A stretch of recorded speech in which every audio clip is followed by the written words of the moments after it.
If you've ever experienced hypoglycemia before, you know it can be a pretty scary experience. Feeling shaky, dizzy, confused, you can even feel like you're gonna pass out, feel really anxious, or feel like you just can't process information anymore. And maybe on the early stages, you feel really moody and hangry, and you feel like your emotions are just all over the place. And it can actually be really dangerous if gone unaddressed. As a dietitian nutritionist who's had experience with reactive hypoglycemia, I know firsthand that it is something that you definitely don't want to have to deal with every single day and that you want to tackle. So in today's video, we're going to go step by step of what exactly should you do when you experience hypoglycemia. This is like a no frills, straight to the point video. So if you have further questions on hypoglycemia, please feel free to drop me some questions in the comments below after you watch this video. So first, what exactly is hypoglycemia? Hypoglycemia is low blood sugar.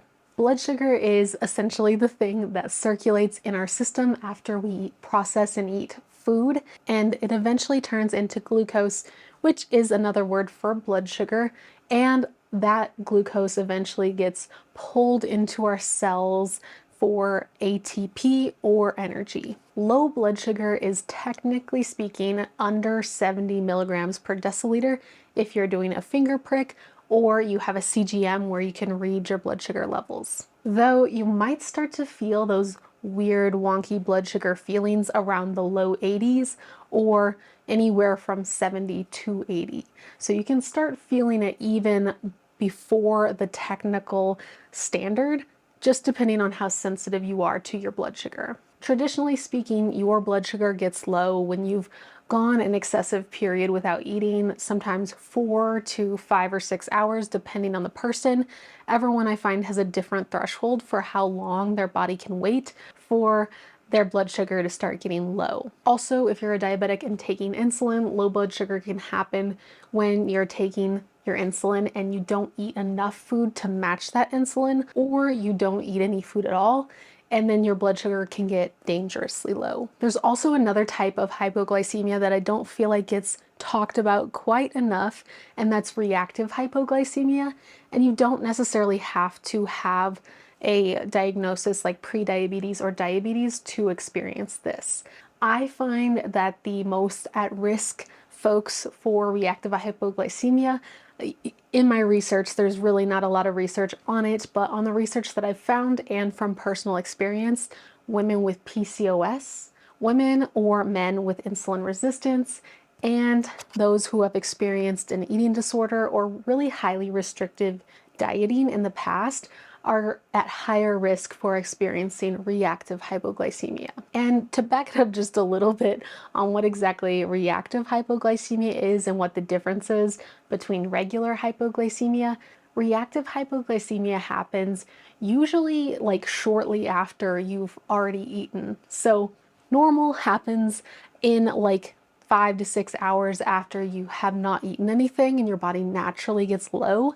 But reactive hypoglycemia tends to be an over excretion of insulin, which lowers our blood sugar and makes us have low blood sugar pretty soon after eating, about 2 hours. And I'm sorry if I'm losing my breath. I am 34 weeks pregnant and I'm just like having a tough time breathing today.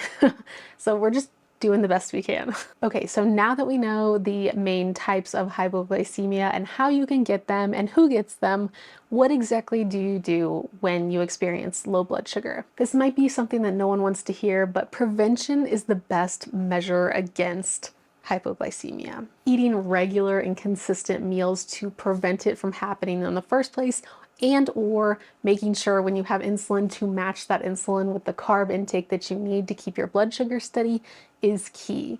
And I do have another video on eating for insulin resistance, which is a really good video to watch if you're someone who experiences wonky blood sugar. So I'll leave that in the description below for you to watch next. But if you experience it, what should you do? First, I want you to take a seat and not exert any more energy. And then you're gonna follow the 15-15-15 rule. This means have 15 grams of simple or quick carbohydrates, wait 15 minutes, and if you still feel faint or if your blood sugar is still low, have 15 more.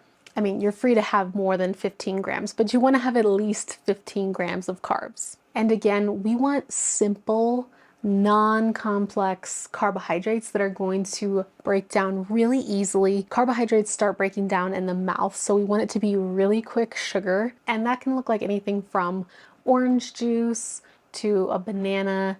A fruit puree pouch is another good one that you can carry in your purse at all times. And it can be as simple as crackers, a little tiny granola bar with sugar in it, or something as simple as candy like Skittles. So have at least 15 grams, wait 15 minutes and see how you feel, and then feel free to have more if you need it to bring back up your sugars.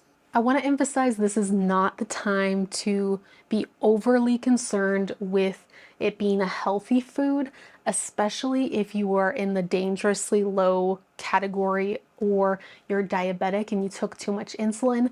It is very, very important that you get your blood sugar up, and it's not the time to overthink it. At this point, it's not about health, it's about your safety and getting your blood sugar up fast. So really having any of those things right now is going to be your best bet. It's not the time to have a high protein shake. It's not a time to have a low sugar, high fiber 1 bar. And another good example is it's not a good time to have a low sugar drink like this one. If you're experiencing low blood sugar, you would want a drink that has full sugar in it so you can get your glucose back up quickly. I know people freak out when I say that and they think that they're like ruining their health somehow, but this is a circumstance where it's okay to focus on simple sugars because you're just using them to bring up your blood sugar. Afterwards, we're going to focus on balanced eating, but in the moment, you focus on bringing those sugars up. Which, quick pause to plug some of my free resources. If you have low blood sugar or PCOS or insulin resistance, pre-diabetes or diabetes, I have a free meal plan that you can download in the description. If you have PCOS, I also have a PCOS supplement guide that can help you determine what are the best supplements to support insulin resistance and lowering inflammation. PCOS management has a lot to do with blood sugar management if you watch any of my videos, so you'll definitely want to check out that guide. And I have a really special program coming very soon for you as well. So learn more about that in the description below. All right, so once your blood sugar stabilizes, you're gonna wanna focus on getting a balanced meal in.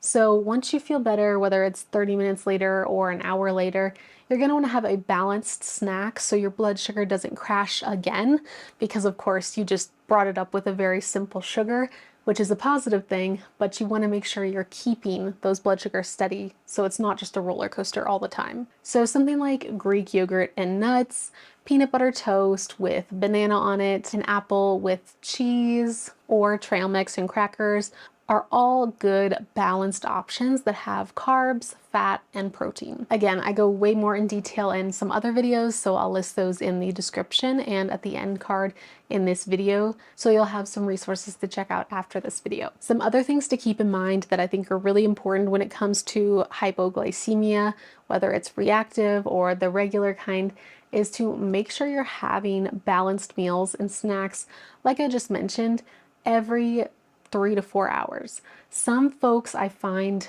are even more sensitive to blood sugar lows and need to eat every 2 to 3 hours. I tend to fall somewhere in between those two. I have a pretty sensitive, I have a pretty decent sensitivity to low blood sugar. So I am finding myself eating at least every 3 hours or so, but find the number that works for your body and definitely don't skip meals. Another thing that I find can really trigger my blood sugar is when I'm under high amounts of stress or I haven't slept a lot. Sleep and stress both play a role in our blood sugar, so we can't always control those things all the time. As a new mom, I definitely can't control sleep and stress all the time, but do what you can to manage it and just be extra hyper diligent with your blood sugar and carrying an extra snack on you when you know you're stress is high and your sleep is low. And of course, if you're experiencing this regularly, always check with your doctor and maybe see if you can work one-on-one with a dietitian to look at your own personal diet and pinpoint some things that you may be able to change to make your blood sugar steady. I know for me personally, when I was in recovery for my disordered eating, my hypoglycemia was at its worst, and I did all the right things I felt like at the time, and it still was really, really hard to manage. So if you had the same experience, don't feel bad. Sometimes we just have to continuously work at the underlying nutritional deficiencies and things that we are dealing with. And then our hypoglycemia gets better in the future, and it's just that chapter where it's going to be at its worst. Mine has certainly gotten better over the last 8 to 10 years. So if that gives you any hope, I promise it does get better, but you need to make sure that you are getting a well-rounded diet in and eating very regularly. And you might need some supplementation. I have more details on that if you have PCOS specifically, and if you've had disordered eating in the past as well. My new PCOS course covers that, but for other things, it's of course an individualized approach. So unfortunately, I can't give advice that is medical advice to each and every one of you. I wish I could. I wish I could help, but let me know what questions you have, and of course I can cover them in a future video. All right, I hope you found this video helpful. Make sure to check out the links in the description. I have my favorite supplements, my favorite fitness equipment and workout equipment for your home gym. And I also have my free resources for insulin resistance and PCOS. If you want to keep hanging out with me today, click or tap the screen and I'll leave a video right here that I think is relevant for you to check out next. And thank you so much for supporting this channel. Subscribe, and I'll see you in the next video. Bye, guys.